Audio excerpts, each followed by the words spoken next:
बेकरार है ख्वाजा का पुरबहार मौसम है। रबीउल अव्वल शरीफ ये जलसे जुलूस का महीना हम सुन्नियों के दरमियान कहलाता है।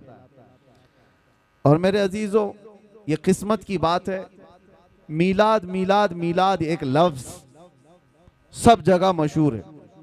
और मीलाद कोई एक नई चीज़ नहीं, मीलाद तो पैदाइश को कहते हैं, पैदाइश को कहते हैं। लेकिन नबी पाक सल्लल्लाहु ताला अलैहि वसल्लम के साथ मीलाद का लफ्ज हो जाता है तो वो सिर्फ पैदाइश नहीं, वो ईद मीलाद होती है। पैदाइश की खुशी भी है साथ में, हर एक के लिए नहीं है। नबी पाक सल्लल्लाहु अलैहि वसल्लम की विलादत के साथ मुझे आप ये बताओ, जो इस मौसम में कीड़े मकोड़े बाहर निकल करके मीलाद पर शिर्क और बिदात के फतवे लगाते रहते हैं, उनसे पूछो होता क्या है मीलाद में? जिक्र रसूल पाक ही तो है। नबी पाक सल्लल्लाहु ताला अलैहि वसल्लम का जिक्र करना, इसके लिए तुम्हारे बाप दादाओं से परमिशन लेने की जरूरत है? अल्लाह करीम जिसके जिक्र को कुरान पाक में यूं फरमाता है, वरफ़अना लका ज़िक्रक। और कुरान पाक आगाज से आखिर तक कुरान है नाते मुस्तफ़ा, महबूब के बयान का कैसा अनोखा ढंग है। एक बात याद रखो मेरे अजीजों, अभी मैं देख रहा था कोई पड़ोसी मुल्क का एक मौलवी साहब जो मीलाद मुस्तफ़ा सल्लल्लाहु अलैहि वसल्लम के मुतालिक सवाल किया जा रहा है तो दिल का कोड़ बाहर निकल आता है, नहीं नाजायज़ है ये, कहीं है नहीं। सामने वाले ने कहा कि सुना है सुन्नी लोग जवाब में कहते हैं कि मक्का में हुजूर पैदा हुए थे तो मक्का वालों ने मीलाद नहीं मनाई, इसलिए कि कुफार और मुशरिकीन थे जब हुजूर वहां पैदा हुए थे। लेकिन जब मदीने तैयबा तशरीफ ले गए थे तो मदीने वालों ने दफ बजा करके हुजूर का इस्तकबाल किया था, हुजूर की आमद का शानदार इस्तकबाल किया था। तो सुन्नी लोग ये कहते हैं कि हम मदीने वालों के नक्शे कदम पर चलते हैं। मौलवी साहब ने कहा, मियाँ ये तो एक ऐसी ही बात है, फैलाई हुई बात है। मैं उन लोगों से कहता हूँ कि मदीने तैयबा में हुजूर एक बार आए थे, एक बार इस्तकबाल हुआ, क्या हर साल थोड़ी ना होता है? हुजूर पैदा हुए एक साल तो क्या हर साल थोड़ी ना मनाई जाती है? जबकि उस कमबख्त मौलवी साहब को ये नहीं पता हर साल आज़ादी के मौके पर खुद भी खड़ा होता है, पूरे मुल्क की आज़ादी की खुशियों में बच्चों को भी झंडे लेकर खड़ा होता है। हम उनसे पूछते हैं तुम्हारा मुल्क एक बार आज़ाद हुआ था कि हर साल आज़ाद होता है? एक ही बार हुआ था, लेकिन उसकी यादगार तो मनाते हो। यहां पर कोई उनको जवाब नहीं है। उसको ये कहते हैं कि नहीं ये तो एक दुनियावी मामलात है, इसको दीन पर क़यास ना करो। इनके घर में चोर बेटा पैदा हो, पता ही नहीं इसका मुस्तकबिल क्या होने वाला है, पता ही नहीं है। बड़ा होकर के डाकू बनेगा कि डॉक्टर बनेगा मालूम नहीं, लेकिन बर्थडे हर साल उसका होना चाहिए। केक भी बड़ा लाओ, मिठाइयाँ भी लाओ, लोगों को दावतें भी दो। सबके घर इससे आजकल बच्चे किसी के नहीं है। हो सकता है किसी क्या थोड़ा, किसी क्या ज्यादा, लेकिन मना रहे हैं सब। एक ट्रेंड नहीं है बर्थडे मनाने का। तुम नहीं भी मनाओ तो बच्चे तुम्हारी गर्दन पे चढ़ के पूछते हैं मेरा बर्थडे है, क्यों नहीं मना रहे? वो बच्चों को आज मैं तालीम देना चाहता हूं कि अल्लाह ना करे तुम्हारे यहाँ कहीं पर भी ये सड़न अगर आ गई जो हुजूर की मीलाद पर ये कहते हैं एक ही साल हुजूर तशरीफ लाए थे, हर साल क्यों? तो अपने बाप से भी कहो मैं एक ही बार पैदा हुआ था, हर साल बर्थडे क्यों? हर साल क्यों? मेरे अजीजों, जिसका फ्यूचर मालूम ही नहीं ये क्या होने वाला है, उसकी खुशियां मनाते हो। और जो महबूब रब्बुल आलमीन है, जिसका आना यहां पर बरकत है और जिसका रहना यहां रहमत है, और उसके आने के दिन को हम यादगार नहीं मना सकते। दूसरी एक और बात फैलाई जाती है, ये इसलिए कि कंफ्यूजन में दूर करना चाहता हूं। सुन्नी लोग बेचारे ऐसे बौछार आ जाते हैं तो परेशान होकर के कहते हैं ऐसा है क्या, क्योंकि इल्म से वास्ता कम रहता है।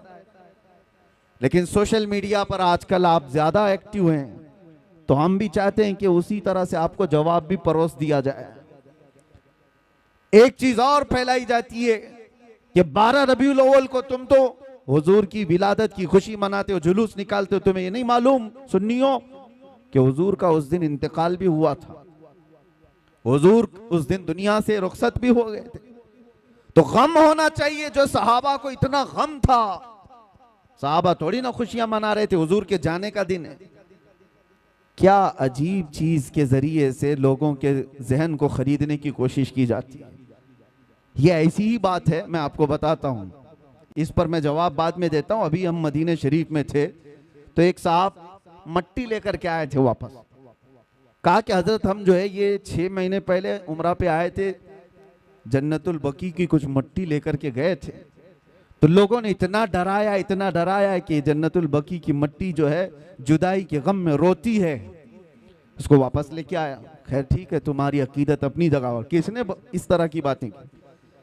हम ये नहीं कहते कि सब मट्टी उठा लाओ। किसी ने कहा मदीने की मट्टी वो अपनी निस्बत के लिए एहतराम के तौर पर उसका अपना मामला है, उठाया तो उठाया, लाया तो लाया, लेकिन बहकाने वाले ने उसको किस अंदाज से बहकाया, ऐसे कि जुदाई के गम में रोती है, वापस ले जा। मैंने उससे कहा उस मौलवी को पकड़ के, खजूर नहीं रोता क्या जो मदीने से 10-10 किलो भर के लाते हो? मदीने के दरख्तों में खजूर भी तो है, तोड़ के लाते हो। जमजम नहीं रोता क्या, वहां के कुएं से उठा करके लाते हो? किस तरह की इस तरह मैनिपुलेट करके लोगों के दिमाग को। इमाम आमश एक बहुत बड़े बुजुर्ग हैं, उनके पास एक साहब आए थे और उन्होंने कहा था ऐसा ही सवाल इमाम आमश के पास। कहा कि हुजूर मैं मस्जिद में सजदा करके जाता हूँ, कंकरियां पेशानी पर लग जाती हैं, मैं घर पर जाता हूँ झाड़ता हूँ, तो कुछ लोगों ने कहा मस्जिद की जो कंकरियां पेशानी पर लगती हैं वो अगर घर में जाकर झाड़ोगे तो वो चीखती हैं, चिल्लाती हैं कि मस्जिद से मुझे उठाकर तुम बाहर ले आए। इमाम आमश से उसने पूछा कि इसका हल क्या है बताइए। तो इमाम ने कहा जब वो चीखने चिल्लाने लगे तो उनका गला दबा के पकड़ लेना। जब वो कंकरियां चीखने चिल्लाने लगे तो उनका गला दबा लेना। उसने कहा कि हुजूर ये भी क्या जवाब है, क्या कंकरियों का गला होता है? आपने कहा गला नहीं होता तो चिल्लाती कहां से? वो बड़े इमाम थे, बड़े बुजुर्ग थे, वो इस तरह के जवाब देते थे। ये जो आज फैलाया गया है, हाँ हुजूर की विलादत भी हुई थी, हुजूर का विसाल भी हुआ था 12 रबीउल अव्वल, लेकिन फर्क ये है मेरे अजीजों, नबी पाक सल्लल्लाहु ताला अलैहि वसल्लम के जाने के गम के बारे में तुम कहते हो। हम दोनों चीजों को रख करके देखते हैं, तुम्हारे ऊपर हुजूर के जाने का गम गालिब क्यों है? हुजूर पाक सल्लल्लाहु ताला अलैहि वसल्लम की आमद की खुशी क्यों नहीं है?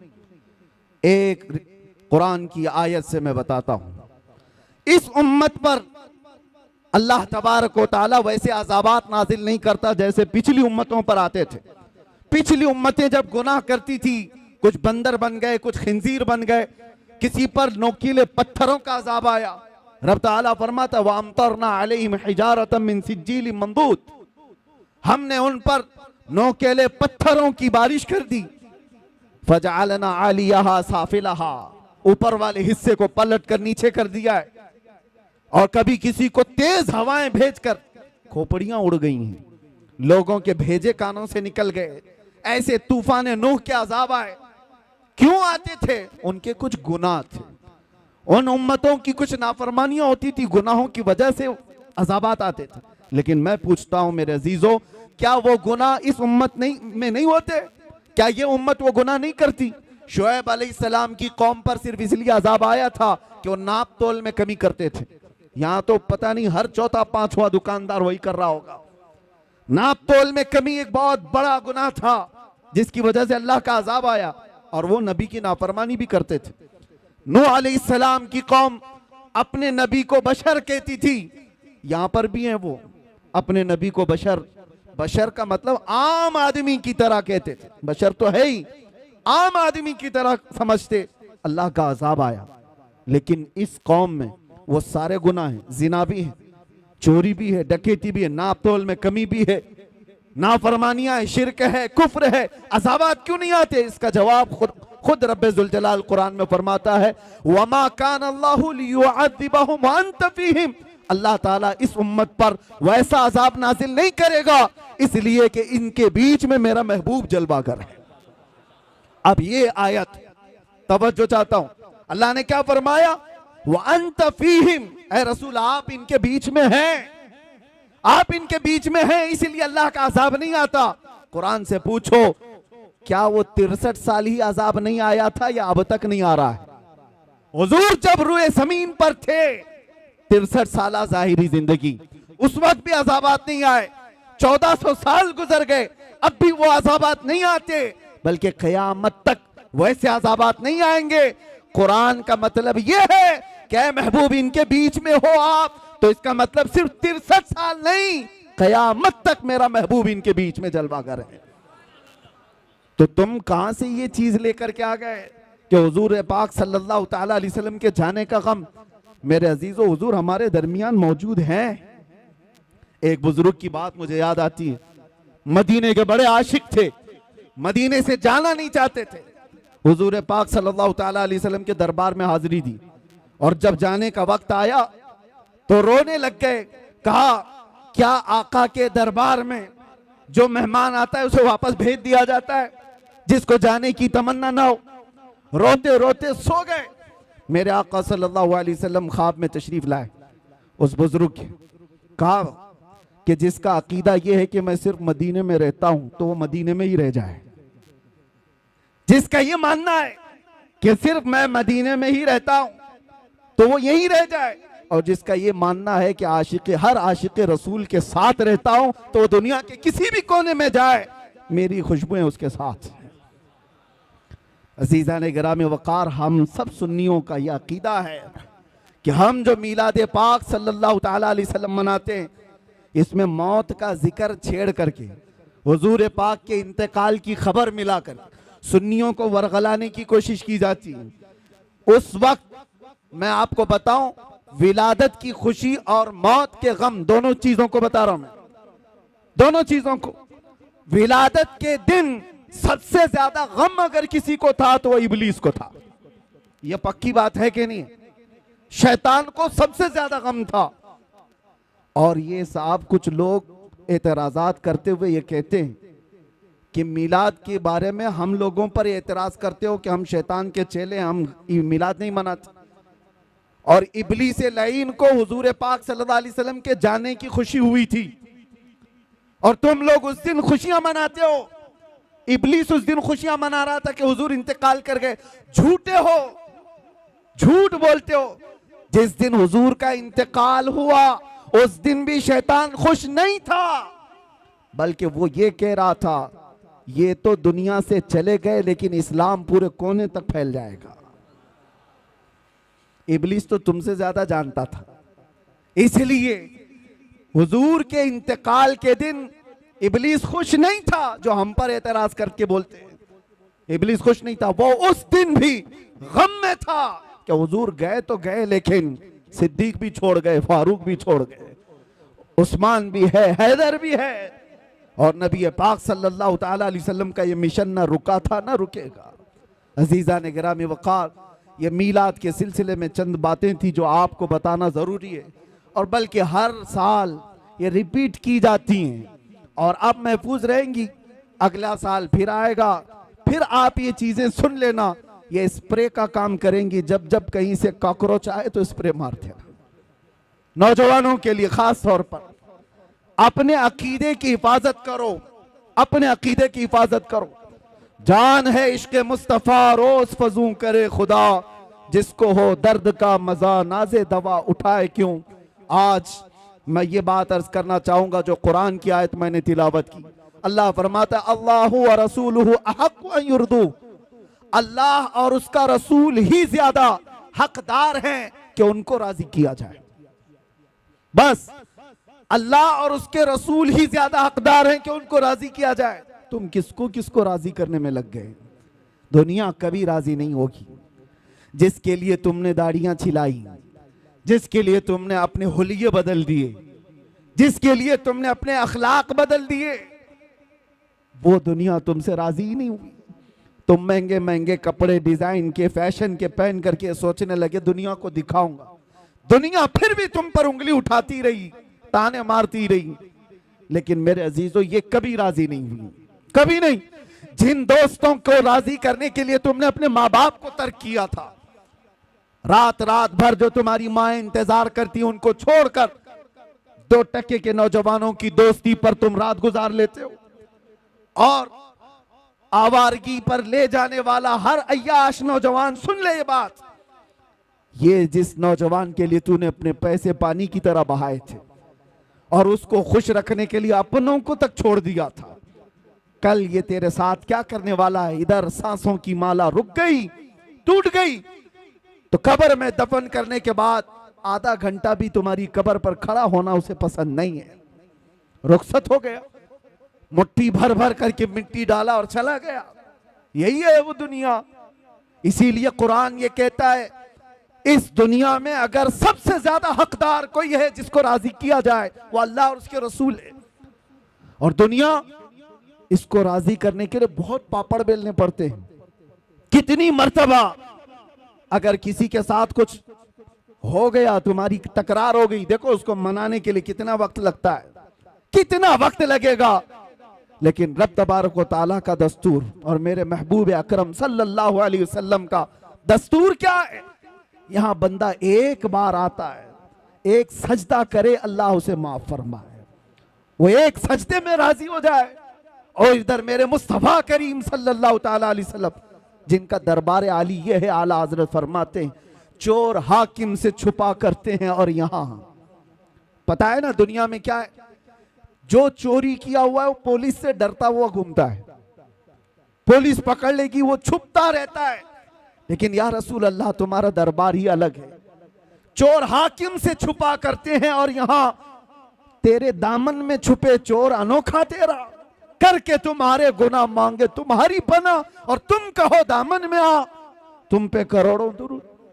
ये बारगाह है मुस्तफा करीम सल्लल्लाहु अलैहि वसल्लम का।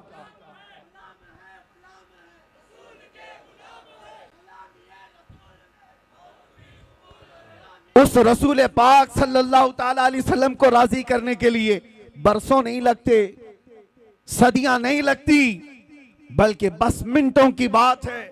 इधर तुम्हारे दिल से आह निकली, उधर वो मेरे मुस्तफा करीम सल्लल्लाहु अलैहि वसल्लम की तरफ से दुहाई आ गई। आपको मैं बताऊं, हजरत अबू हफ्स समरकंदी फरमाते हैं, मक्का मुकर्रमा में एक शख्स का इंतकाल हो गया था, और मरते ही उसका चेहरा गधे की शक्ल का बन गया, चेहरा बदल गया था। एक ही बेटा था, देखा मैयत को, डर गया कि मैयत को दिखाएं तो कैसे दिखाएं लोगों को, बदनामी कितनी होगी, रुसवाई कितनी होगी। उसने क्या किया, घर के सारे दरवाजे बंद कर दिए, और औरतों से, घर वालों से कहा कि घर के अंदर ही गड़ा खोद कर हम इसे दफन कर देंगे, यहीं दफन कर देंगे मेरे बाप को। चेहरा जानवर की तरह दिख रहा है, वो रो रहा था, गम में था। इसी असना में उसके घर का एक दरवाजा खुला, एक बुजुर्ग घर के अंदर आए, चेहरे पर चादर पड़ी हुई थी। वो सीधे गए और उस मैयत के पास खड़े होकर उसकी चादर हटाई और अपना चेहरा, अपना हाथ उसके चेहरे पर रखा। थोड़ी देर के बाद चादर ढाक दी, वापस पलट आए, इस नौजवान के पास आए। वो बुजुर्ग पूछने लगे, क्या बात है, गम क्यों कर रहा है, रोता क्यों है। उस नौजवान ने कहा, मैं तो जानता नहीं आप कहां से आ गए, लेकिन देखो आप मेरे बाप की हालत क्या हो गई, मरने के बाद उसका चेहरा बदल गया, किस तरह से मैं लोगों को अपने बाप का चेहरा दिखाऊंगा, मैं कैसे इसका गुस्ल कफन दफन करूंगा, मैं इसी गम में रो रहा हूं। आने वाले बुजुर्ग ने कहा, जा देख तो सही, तेरे बाप का चेहरा सलामत तो है, कुछ नहीं हुआ है। वो नौजवान खड़ा हुआ, जा करके देखता है चेहरा, अल्लाहु अकबर। अब वो कहता है, मेरे बाप का चेहरा 14वीं के चांद की तरह चमक रहा था, हसीनो जमील चेहरा था। वो खुशी के आंसू रोने लग गया, और ये बुजुर्ग जा रहे थे, इनको पकड़ लिया और पूछा, आप कौन है, फरिश्ते हैं अल्लाह के, आप तो मेरे घर पर रहमत बन करके आए, कौन है आप जो मेरी मदद के लिए आए। चेहरे से चादर हटी, आने वाले बुजुर्ग ने कहा, अना मुहम्मदुन रसूलुल्लाह, मैं मोहम्मद अल्लाह का रसूल हूं। और फिर फरमाया, तेरे बाप का एक गुनाह ऐसा था जिससे मौला गजबनाक था, रब तबारक व तआला का गजब था, और इसका चेहरा बदल दिया गया था। लेकिन सुनो मेरे अजीजों, इस वाक़े को बयान करने का मकसद क्या है? मैं अर्ज करता हूं, उस लड़के ने पूछा मेरे बाप ने ऐसा क्या किया था, ऐसा क्या किया था जिसकी वजह से चेहरा बदल गया। सुनो, ताजदार कायनात के उस गैरतमंद रसूल की बात को सुनो। मेरे आका फरमाते हैं, बाप के गुनाह में बेटों के सामने नहीं आया करता। बाप क्या करता था, बेटों को बताना ये मेरी आदत नहीं, लेकिन एक बात बताता हूं, तेरे बाप की अच्छाइयां भी थी, बुराई क्या थी ये नहीं बताया, अच्छाई क्या थी वो बताता हूं। फरमाते हैं, तेरे बाप की एक अच्छाई ये थी कि ये उस वक्त तक रात में बिस्तर पे सोता नहीं था जब तक कि 100 मर्तबा मुझ पर दुरूद नहीं पड़ता था। ये तेरे बाप की अच्छाई थी। और जब इसका इंतकाल हुआ, इसके कुछ गुनाहों की वजह से रब ताला का गजब तो हुआ, लेकिन जो फरिश्ता इसका दुरूद मुझ तक पहुंचाता था, उस फरिश्ते ने मुझे खबर की। मैं मदीने से उसी वक्त यहां आया, देखा तेरे बाप का चेहरा सही में बदला हुआ था, लेकिन मैंने हाथ रखा चेहरे पर, अर्ज की मौला से, ऐ रब्बल आलमीन, जो चेहरा मुझ पर रोजाना दुरूद पड़ता है, अगर वो ही बदल गया तो दुनिया क्या कहेगी। रब ताला ने फरमाया, हबीब आप अपना हाथ उठाओ, अब मौजूद जितने लोग हैं उन सबसे ज्यादा खूबसूरत उसको बनाया जाएगा। आता है फकीरों पे उन्हें प्यार कुछ ऐसा, खुद भीख दें और खुद कहें मंगते का भला।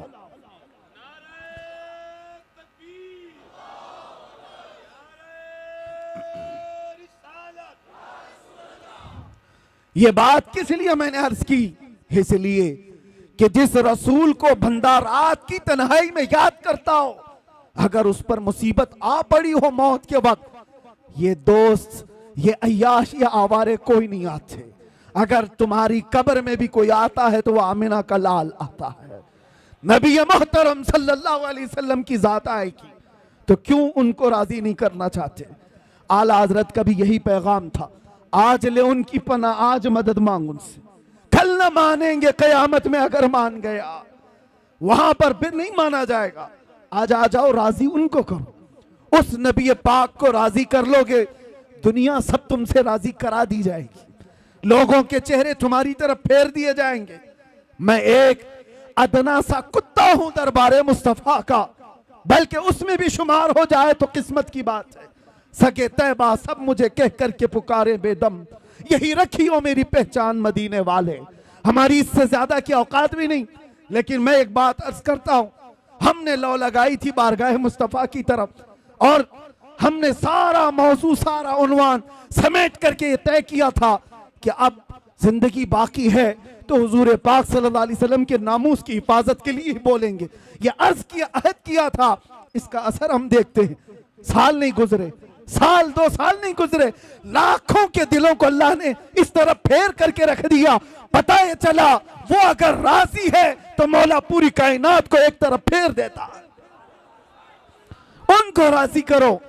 और चप्पे चप्पे पर इमाम अहमद रजा की बात यूं ही नहीं फैलाई जाती।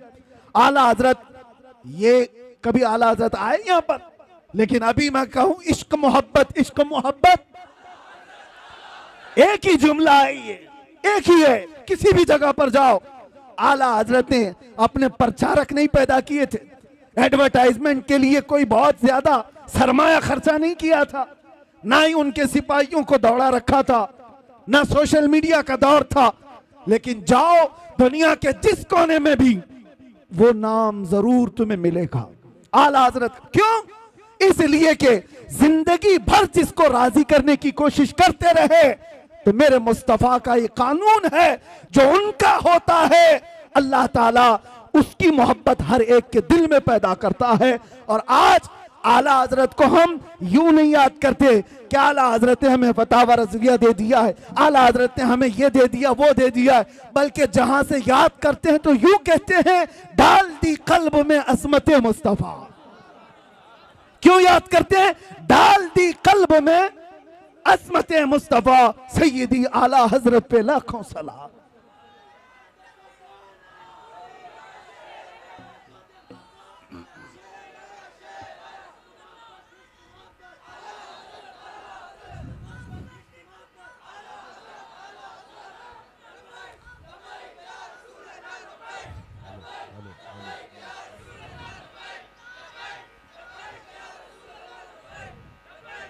आपको मैं ये बात बता दूं, नबी पाक सल्लल्लाहु ताला अलैहि वसल्लम को राजी करने वाला, फिर वो दुनिया की परवाह नहीं करता, दुनिया उसे क्या कह रही है क्या नहीं कह रही।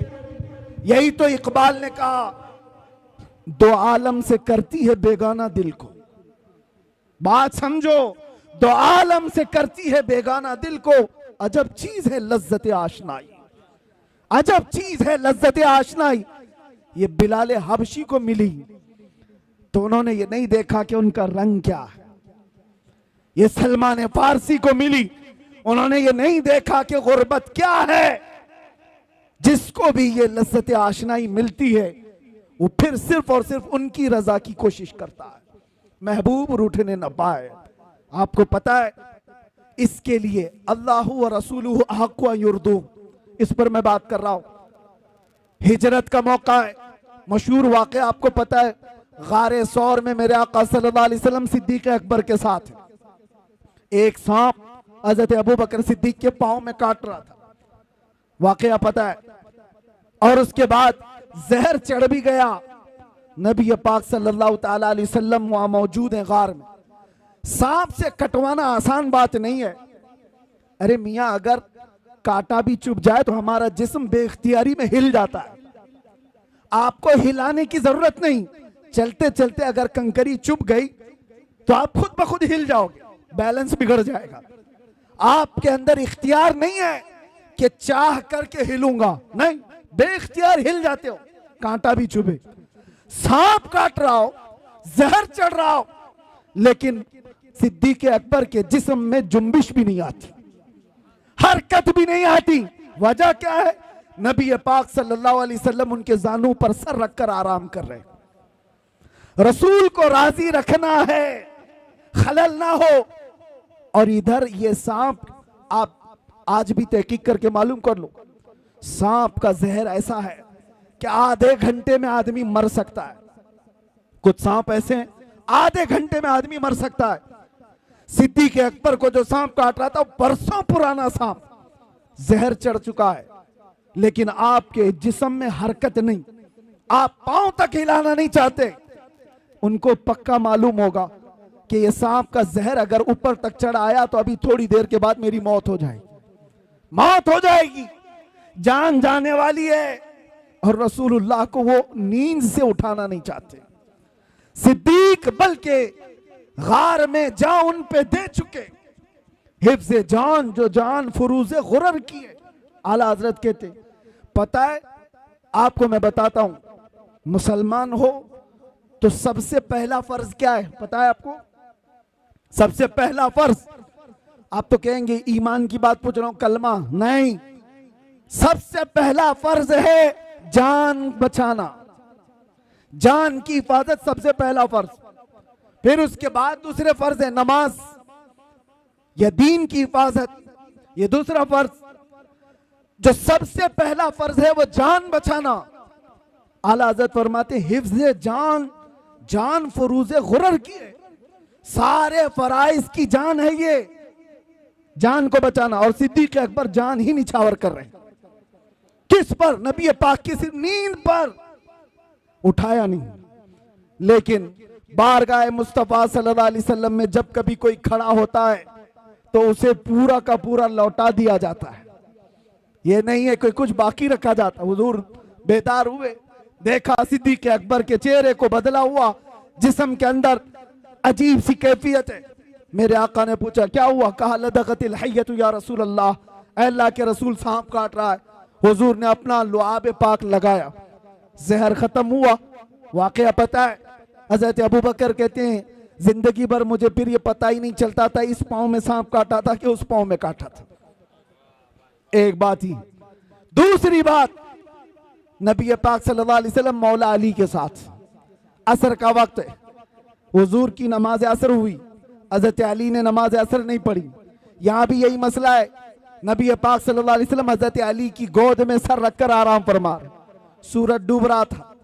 वो आम लोगों की बात नहीं कर रहा हूं, हैदर कर्रार की नमाज, नमाज जा रही है, गम अंदर से है, लेकिन बारगाह मुस्तफा में बैठे नबी पाक आराम कर रहे हैं। नमाज जा रही है, मुझे बताओ अल्लाह की इबादत और इधर रसूलुल्लाह की नींद। हजरत अली नहीं उठाए, सूरज डूब गया, असर चली गई। उसके बाद मेरे आका की नींद या मेरे आका सल्लल्लाहु अलैहि वसल्लम की आंख खुली तो आपने देखा हजरत अली को रोते हुए, पूछा क्या हुआ? असर कज़ा हुई। हुजूर पाक ने उनके लिए भी क्या किया? इशारा किया, डूबे हुए सूरज को पलटाया। वाकया पता है, असर की नमाज हजरत अली की अदा हो गई। दो चीजें मैंने आपके सामने रखा। एक सिद्दीक अकबर, जिनको चाहिए था जान बचाना, जो सबसे पहला फर्ज है, वो निछावर कर दिया। और हजरत अली को जो दूसरा फर्ज है नमाज की हिफाजत, वो भी छोड़ दिया। किसके लिए? रसूलुल्लाह के लिए।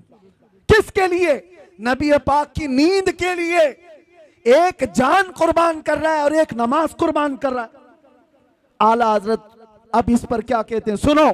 सिद्दीक बल्कि गार में जा उन पे दे चुके, हिफ्ज़े जान जो जान फुरूज़े गुरर की है, मौला अली ने वारी तेरी नींद पर नमाज, वो भी नमाज असर जो आला खतर की है। तूने फेर दी उन्हें नमाज, तूने फेर दी उन्हें जान और उनकी नमाज। या रसूल अल्लाह, तूने फेर दी उनकी जान और उन्हें नमाज, पर वो तो कर चुके जो करनी बशर की है। अब क्या साबित होता है?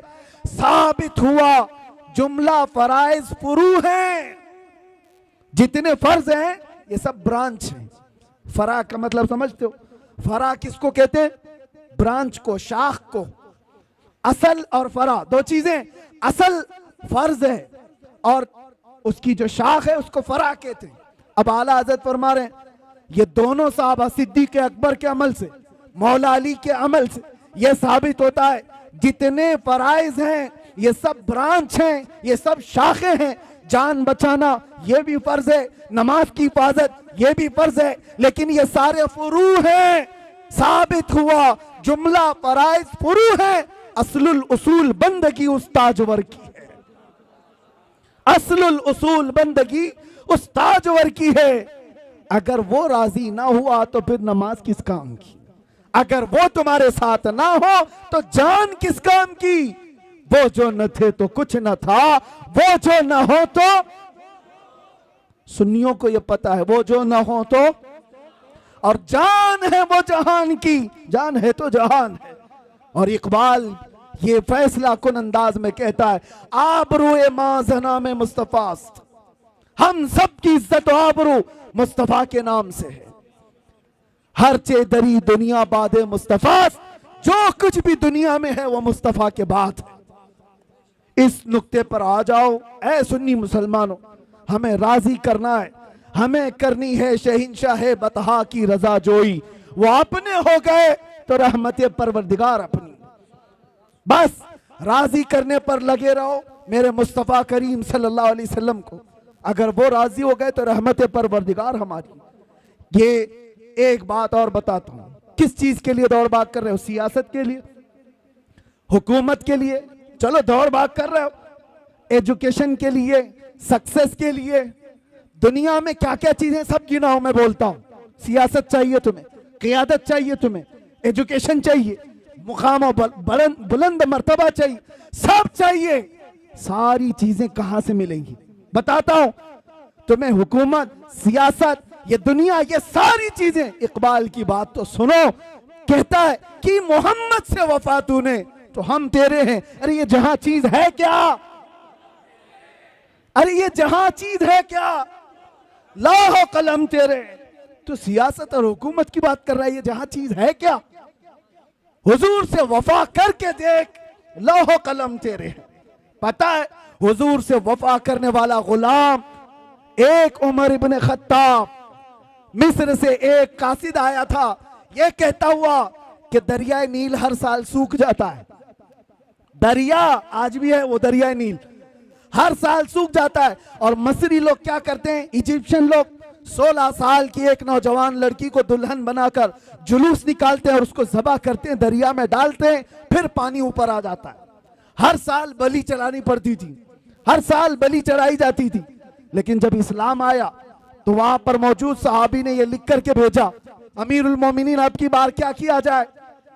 हम क्या किसी लड़की को ज़बा करने की इजाजत देंगे? मौला उमर इब्न खत्ताब ने कहा नहीं, हरगिज नहीं।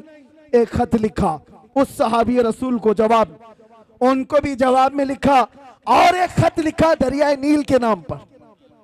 आज तक दुनिया में देखा है आपने किसी को कि कोई दरिया को भी खत लिख रहा हो? कोई दरिया को भी खत लिख रहा हो? दरिया के नाम पर लिखते हैं उमर इब्न खत्ताब, ऐ दरियाए नील, उमर इब्न खत्ताब रसूलुल्लाह का गुलाम तुझसे कहता है, अगर तू अपनी मर्जी से चलता है तो हमें तेरी कोई हाजत नहीं, और अगर अल्लाह के हुक्म से चलता है तो उमर का हुक्म है कि अभी चल पड़। खत लिखा, सहाबी रसूल को भेज दिया। एक खत उनके नाम था, एक खत दरिया नील के नाम पर था, और हजरत उमर का हुक्म था जो मेरा खत दरिया नील के नाम पर है वो दरिया में डाल दो। अल्लाह अकबर। मेरे अजीजों, ये सिर्फ वाकयात नहीं है, सुनो। जब ये खत पहुंचा, गवर्नर मिस्र ने अपना खत अपने पास रखा, दरिया का खत ले जाकर दरिया नील में डाला जो सूख गया था। तारीख निगार बताते हैं खत जैसे ही पड़ा 16 गज पानी ऊपर मौजे मारता हुआ आ गया था। किसकी हुक्मरानी है? किसकी हुक्मरानी है? नबी का जो हो गया हर चीज उसके कदमों के नीचे ला दी जाती है। इसी को कहा है इकबाल ने कि टल न सकते थे जंग में अगर अड़ जाते थे, पांव शेरों के भी मैदान से उखड़ जाते थे, हक से सरकश हुआ कोई तो बिगड़ जाते थे, अरे तेग क्या चीज है हम तोप से भी लड़ जाते थे। आ गया इन लड़ाई में गर वक्त नमाज, किबला रूहों के जमीन बोस हुई कौम हिजाज। और उसी में इकबाल कहता है दश्त तो दश्त है दरिया भी न छोड़े हमने, बहरे जुल्मात में दौड़ा दिए घोड़े हमने। नबी पाक सल्लल्लाहु अलैहि वसल्लम का जो गुलाम होता है उनसे जो वफा किया है अल्लाह ताला सारी कायनात उसको मुसख्खर करके दे देता है। वो तो सिर्फ दरिया की एक मिसाल मैंने दी, दरिया की एक मिसाल दी। सहाबा कराम के ऐसे ऐसे वाकयात हैं। हजरत सफीना एक जंगल में रास्ता भटक गए थे, मदीने के करीब एक जंगल में रास्ता भटक गए। कहते हैं मैं रास्ता नहीं पा रहा था, अचानक एक दरिंदा आ गया, शेर मुंह फाड़े हुए मेरे सामने आ गया। साहब ये रसूल है, सुनो तवज्जो से। और शेर को देखकर किसकी हैबत नहीं होती, सब कपकपी आ जाती। हजरत सफीना कहते हैं जैसे ही वो शेर करीब आया मैं क्या करता, मेरे पास ना हथियार ना भाला ना नेजा कुछ नहीं। जब वो मुंह फाड़ कर मेरे पास आया मैंने चीख करके इतना कहा, या अबल हारिस अना मौला रसूलिल्लाह, ऐ फाड़ खाने वाले दरिंदे मैं रसूलुल्लाह का गुलाम हूं। हजरत सफीना कहते हैं वो शेर सर झुकाकर मेरे तलवे चाटने लगा और दुम हिलाता हिलाता रास्ता दिखाता दिखाता मुझे मदीने तक छोड़ कर गया। उनके जो हो जाओ कायनात उसकी तरफ है। इसीलिए कुरान क्या कहता है, अल्लाह व रसूलुहु अहक्कु अन युर्दू, अल्लाह और उसके रसूल इस बात के ज्यादा हकदार हैं उन्हें राजी किया जाए।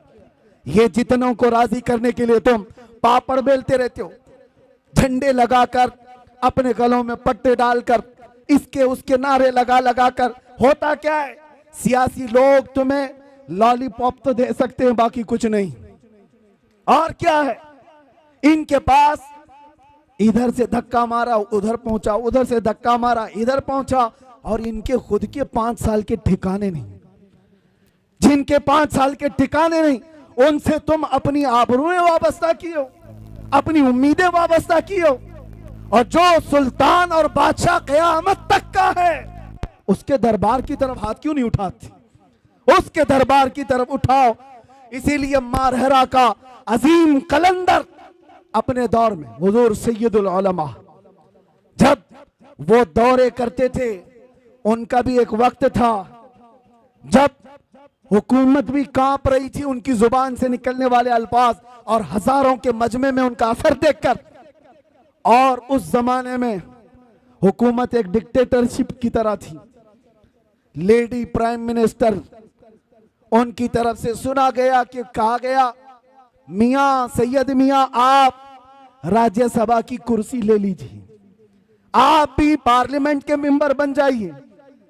तो आप सैयद मियां रहमतुल्लाह अलैह ने फरमाया था, जिसके पास आयतल कुर्सी हो उसे तेरी कुर्सी की जरूरत नहीं।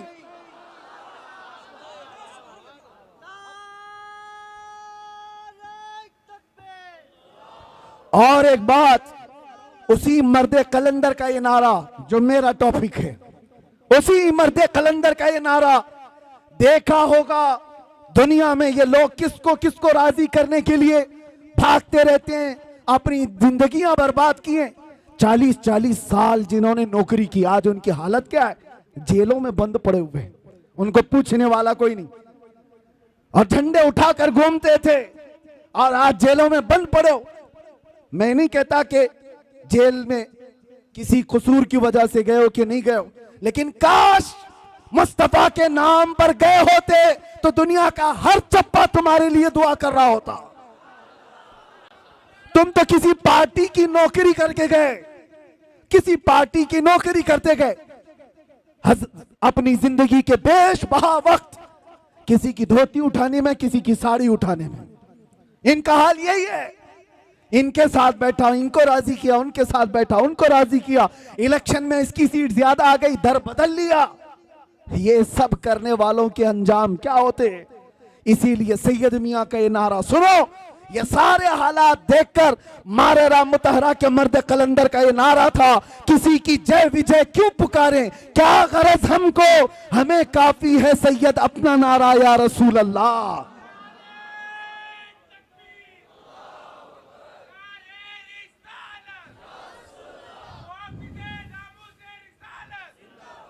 अजीजा ने गिरामी वकार, बस मैं अपनी बात को खत्म करता हूं। अल्लाह और उसके रसूल को राजी करने की फिक्र में रहो, बाकी किसी को राजी करने की जरूरत नहीं। कोई राजी नहीं होगा, ये बात पक्की है, ये बात पक्की है। हमसे भी कहा जा रहा था, हमसे भी कहा गया था, जब लास्ट दिन थे हमारे बाहर आने से पहले, ऑफर बहुत सारे आए हैं, लेकिन मैं इजहार नहीं करना चाहता।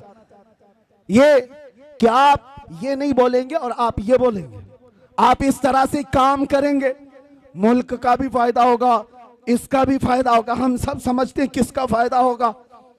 ये बातें करने वालों से मैं एक बात कहा था, तुम्हारी क्या गारंटी है कि कब तक तुम राजी रहोगे, कब तक तुम राजी रहोगे? आज हम ये बोलना छोड़ दें, तुम उसके बाद कल ला करके कहोगे कि कुरान पढ़ना भी छोड़ दो, तीसरे दिन बोलोगे कलमा भी मत पढ़ना। यानी तुमको राजी करते करते पूरे कपड़े उतार दिए जाए। इसलिए याद रखो ए मुसलमानों, दुनिया को राजी करने में कभी अपने आप को बदलने की जरूरत नहीं। अल्लाह और उसके रसूल को राजी करने में अपना वक्त लगाओ, और अल्लाह ताला ऐसा मुकाम बनाता है, ऐसा मुकाम बनाता है कि तुम मर के भी चले जाओगे, नाम अल्लाह मिटने नहीं देता, नाम मिटने नहीं देता। बस यही मेरा मैसेज है कि आज झूम करके हम ये कह करके जाएंगे, दुनिया किसी भी तरफ बुलाए, दुनिया किसी भी लालच की तरफ हमें पुकारे, हमें वो नहीं देखना है और ना उनको राजी करना है, ना हुस्न को राजी करना, ना दौलत को राजी करना, ना वक्त के ताकतों को राजी करना। बस हमारा क्या मिशन है, अपना सब कुछ गुंबद खजरा, कल भी था और आज भी है, मेरे नबी से मेरा रिश्ता, कल भी था और बतला दो गुस्ताखे नबी को, गैरत सुन्नी जिंदा है, उन पे मर मिटने का जज्बा कल भी था और लब्बैक या रसूल अल्लाह।